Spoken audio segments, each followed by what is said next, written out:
asa, let's go, asa.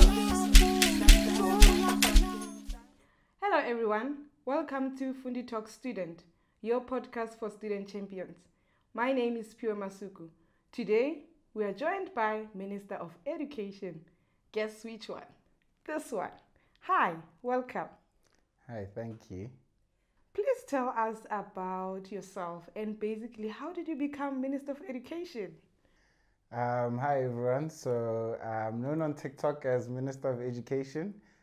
It's just easy, Mr. Talk a lot.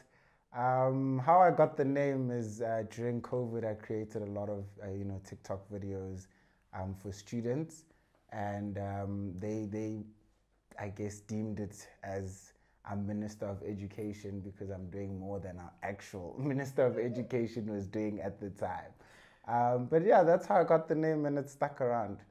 Is it easy though? You are yet to find out. So today we are discussing exam hacks or study hacks with the Minister of Education himself. So tell us about your journey. Are you studying and what are you studying and how did you come about creating this content? Okay, so I'm currently studying electrical engineering, third year at WITS.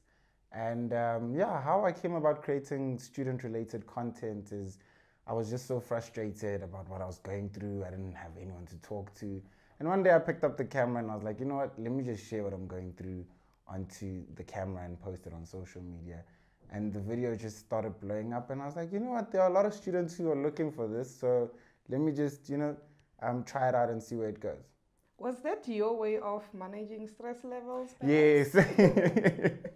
So I love talking to myself either in the mirror, on the camera. So that's my way of kind of de-stressing. Yeah. Okay, so you say this is normal for someone who's doing the same thing as you? It's completely normal. I think it is completely. Okay, so tell us more about your studies and how you came about developing the study hacks. And what is the simplest hack you've ever went viral with and people can relate and understand and they are taking it very serious? So in terms of study hacks, there's quite a lot. Like there's a lot of information on the internet and I think that's what I try to do. I spend a lot of my time just researching different techniques or tools to help out students, and then I find the right one and I'll post it on social media. And then usually the students give feedback whether they liked it, it didn't work out, should try something else. But it's very engaging with me and my audience. Yeah.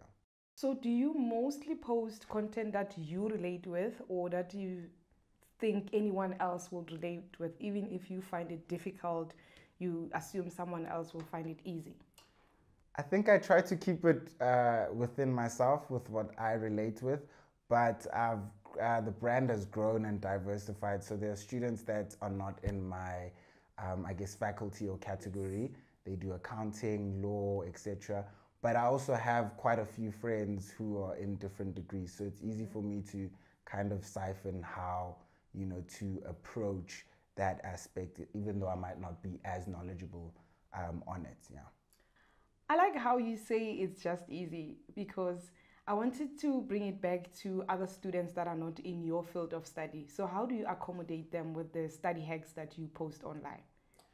So I think with studying and just being a student as a whole, we have a common ground. We're all going to fight a textbook. We're all going to, struggle to understand concepts, fight with lecturers. So we all have a pretty much, common ground. So it's quite easy to accommodate everyone who's a student. And like I said, my content is, I don't focus on one faculty, but it's more diverse in the sense that it accommodates people from different facets or different faculties of their studies, yeah.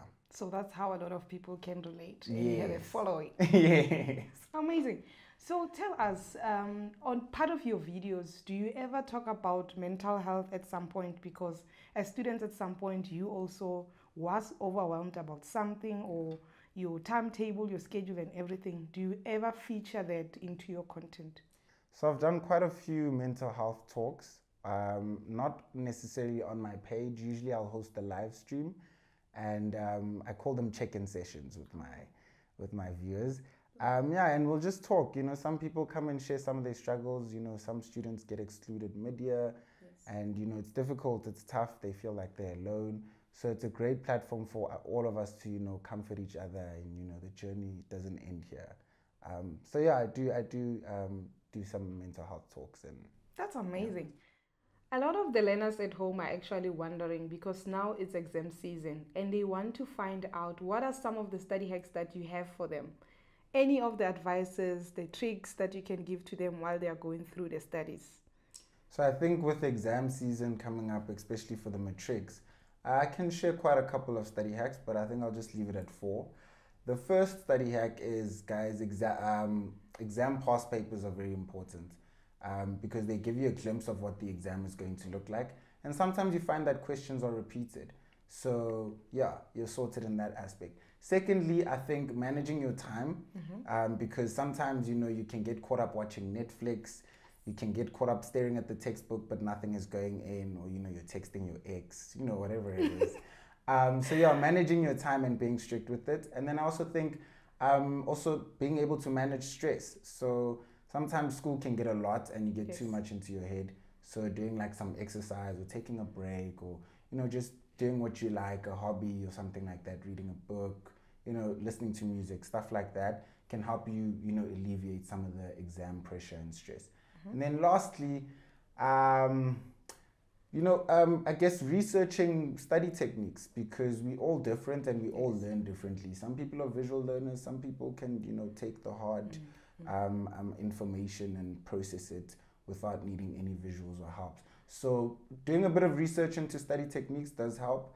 Yeah, I think those are the four study So hacks you I can share. mentioned past papers. Where do they find these past papers?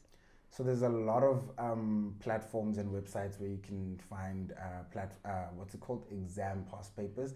From the top of my head, I'll mention there's Fundi Connect. There's also the government website. I think it's, what's it called? GDE. Okay. Yeah, they have matric past papers there. There's also a few apps that you can download. If you literally search in Google matric past papers or exam past papers, you'll find all the websites there, and apps that help you to, you know, access those papers. How do they stay disciplined? So, with you Googling your hacks, with you checking out this website, you mentioned texting your ex. You might end up on Facebook, and that takes time away from studying. So, how do you actually, advise them to discipline themselves when they are accessing a device and only access it for what they are looking for to assist them with the process? Yeah. So I think that's an important question, because it goes back to the study, techniques. So if you know that you get easily distracted, rather avoid, technological devices unless it's completely necessary. Yeah. But yeah, I think being disciplined comes in multiple ways. So also just reminding yourself of why you're doing this, why you're going through this difficulty, because school is hard, studying is hard, and no one enjoys it. But if you remind yourself of the goal, it's easier for you to be disciplined in that regard. So, what's your schedule looking like? So, when you are going through your exam period, can you take us through your schedule when you wake up in the morning with that Facebook text you got and checking out what you're writing next until the end of the day? How does your schedule look like? So my schedule is a bit busy because I do work a bit part-time. Yes. But as soon as I wake up, I'll do a bit of work, and then not schoolwork, so outside work, and then I'll dive into schoolwork. Is that the videos? That's easy. Yeah, the content, the videos, content, yes. After that, we'll go and dive into some schoolwork. So usually how my day looks is, if during exam time we don't have classes, so I'm literally at home most of the time, and that's when I'm studying. So how I allocate my time is, I like to separate my day into three, I guess, portions, 8 hours each, if that makes sense. So in the morning, if I can do a bit of work, in the afternoon do a bit of work, in the evening do a bit of work, then that's been a productive day for me. And then I usually like to keep my study sessions short, 2 hours, because I don't have a long attention span. Yeah. Yes. So about 2 hours in each, section is good enough for me. Yeah. And from what you just said about segmenting your day, sounds like you're having enough sleep. There's 8 hours there for you to just sleep. Is No, that I think- always the case or sometimes? I think as a student, there's no time to sleep.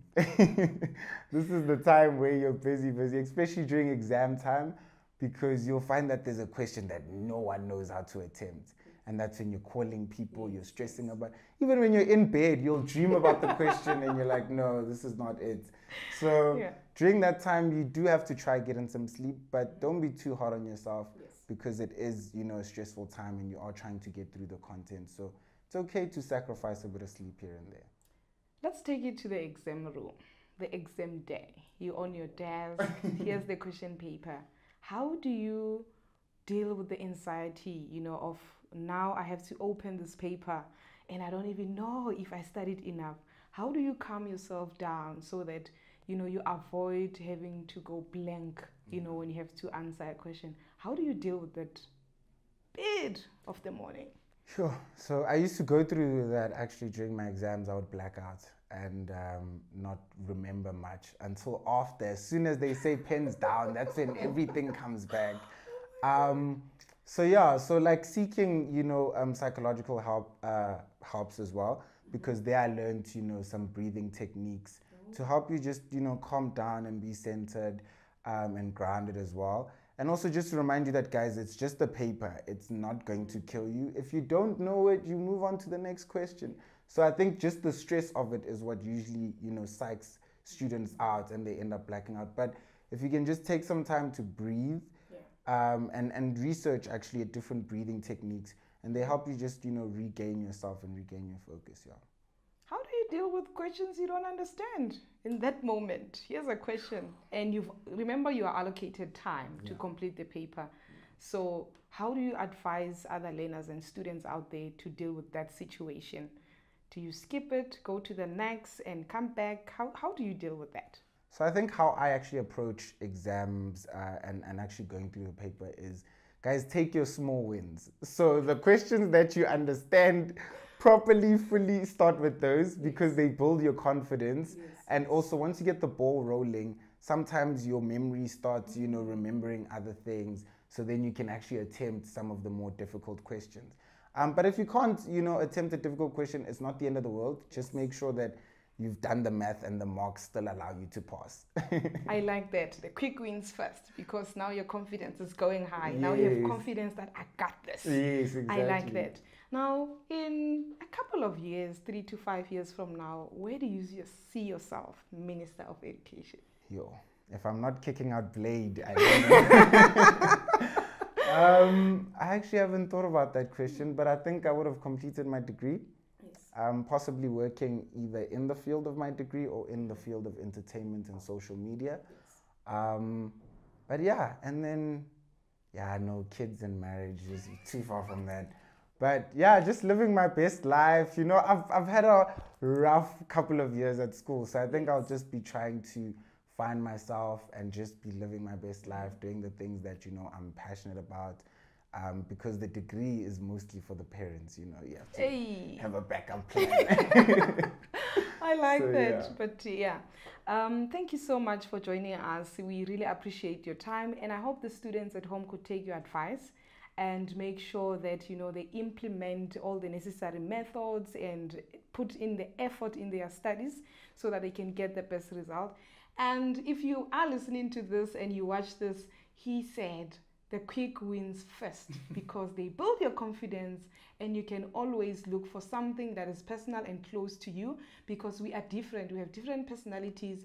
Some people use audio, some people understand, hard copies. Some people, they can't concentrate without a device. So look for the best method that suits you. And we're hoping that this session added some more depth, understanding, and it's giving you the insights that you need to write your exam. And we would like to wish you a very good luck with your exams, and we will see you in the next series. Thank you. No more is the more.